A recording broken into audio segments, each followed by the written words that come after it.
Can you lend me $150? I'll definitely pay it back. Under the scorching 97 degrees Fahrenheit sun, my grandson arrived at our house after an hour of cycling. His face was beet red, and he looked utterly exhausted. I need to pay my school lunch fee quickly, or I won't be able to go to school.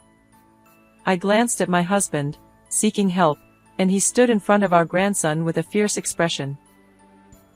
You came to borrow money from us.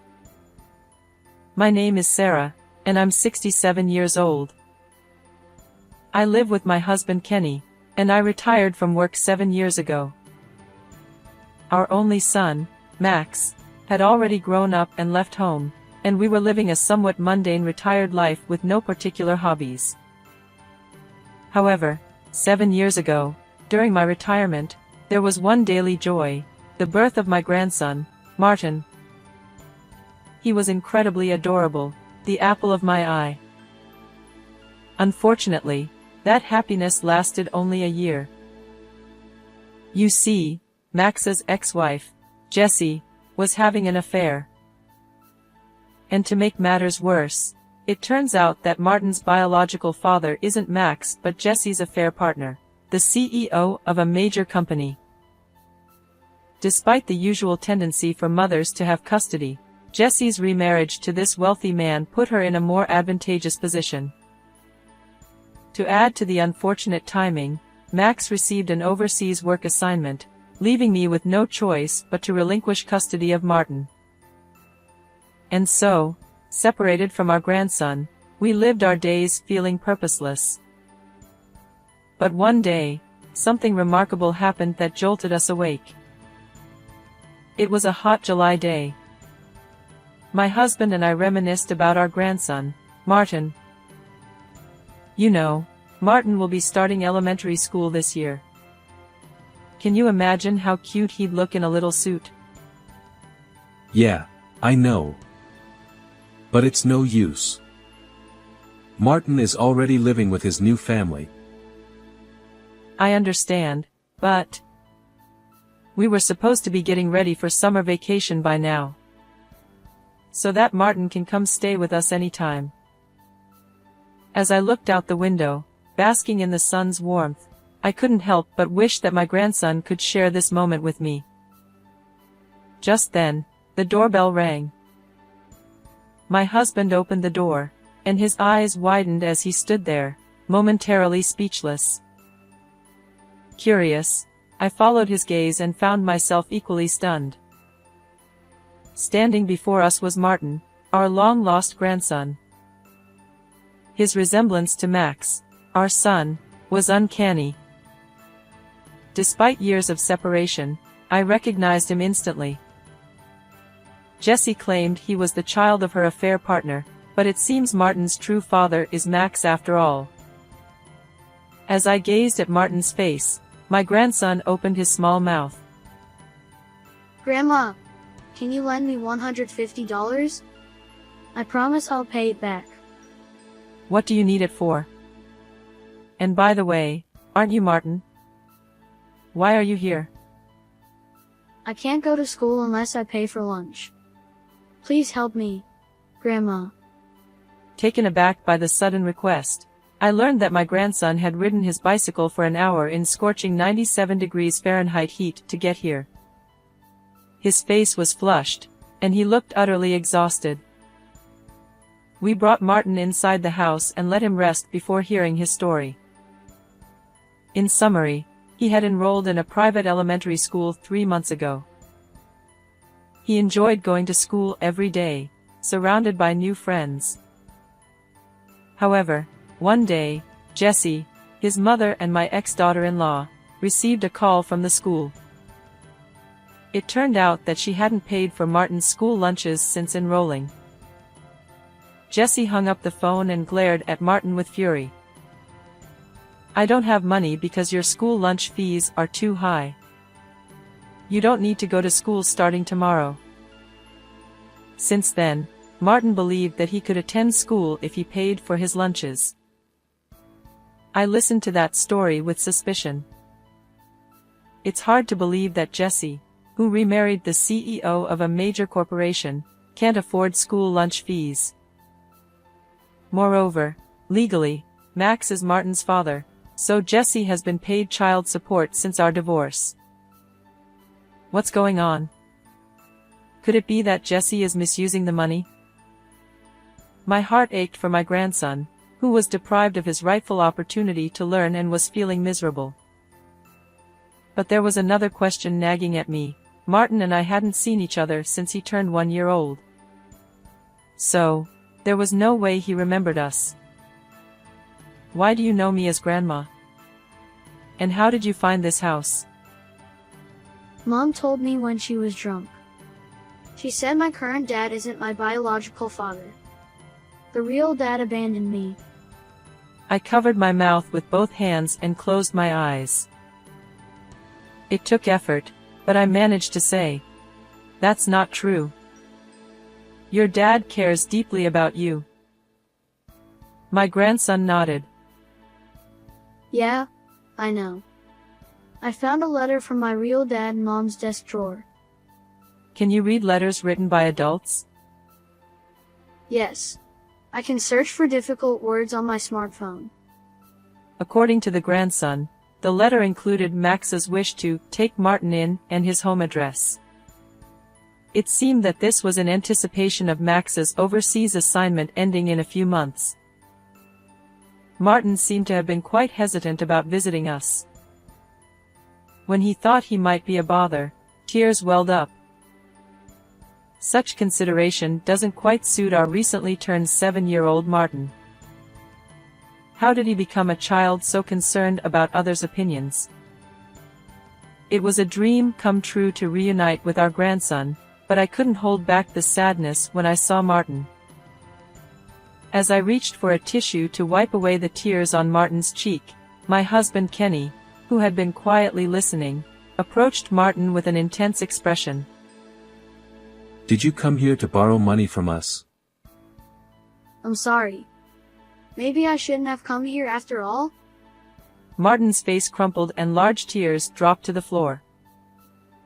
Seeing this, I tried to come between my husband and my grandson, but my husband was quicker than that to approach Martin and hug him. If you knew, you should have turned to us sooner. We never forgot you, not even for a moment. He must have been frustrated that his grandson was having a hard time. My husband's voice trembled with tears. Then, when Martin had calmed down a bit, I told him again that it was okay for him to stay and asked him about his life so far. Although my ex-daughter-in-law, Jessie, has not hurt Martin, she is definitely a lousy mother. She took advantage of the fact that her remarried partner Jack was busy, and not only did she not cook Martin's meals, but even when she was home, she spent most of her time on social networking sites and playing video games on her phone. She also spent a lot of time playing with other men, even inviting them to her house and inviting them into her bedroom on the worst occasions. It was during a party at home with this man that he told Martin that Jack was not his real father. And not only was she cheating on him in front of her own children, but what was most unforgivable was what she said to Martin when he found out about it. "You were a tool to make me the wife of the president of the company, so you don't have to study." Can we really call her a mother now? We immediately took action because of the way my ex-daughter-in-law treated my grandson. You're not going to leave it like this, are you? Of course not. I'm going to get back custody. Call Max right now. In the first place, we gave custody to Jessie partly because Max was going to work overseas, but most of all because we thought she was necessary to raise Martin. However, since she was not taking care of the child properly, we could not leave Martin with her any longer. When I explained this to Max, he said, "I can't leave right away, but I have an idea," and hung up the phone. The next contact I made was with my ex-daughter-in-law, Jessie, who said, "I'm going to leave Martin with you for a while. I'm going to keep Martin for a while." "Oh, okay. Then, please take care of him for me." I was surprised at how quickly she answered. She seemed to be neither surprised nor opposed to our son Martin staying with us, as if her current husband was on a long business trip and it was just convenient for her. Or maybe she really wasn't interested in Martin. 2 weeks later, we took Martin to visit my ex-daughter-in-law at her home. When I rang the doorbell, she appeared in a tedious manner and ushered us alone into the living room, except for Martin. "Martin, go to your room. Don't you understand unless you're told every single time?" Seeing Martin, whose cheerful smile he had shown us had disappeared and he had become very quiet, I felt sadness and anger toward my ex-daughter-in-law at the same time. A deep crease was clearly etched between my husband's eyebrows. "Let me get straight to the point. Give our son custody right now." "What? What is that? You're just taking care of Martin for 2 weeks and you're getting all worked up about it. Besides, Max is overseas, isn't he?" Jessie laughed at me with a pompous attitude. She must know that once the custody is decided, it is not easy to take it back. Max will be back home soon after his overseas assignment, so there's no problem. "Oh, really? I'm the one who can afford it financially, and I'm the one who can make Martin happy, so the answer is obvious, right?" "Right. That's why I'm asking you to give us custody." "What? Are you even listening to me? That's what you are, old granny." I told Jessie, who was spitting back at me, why Martin had come to my house 2 weeks ago. "How is it that you are so wealthy and don't pay for school lunches?" She didn't think we knew about it, and she mumbled, "Martin, he," and then gritted her teeth. "And you're still his mother, forbidding him to go to school. He's even talking about that. Oh.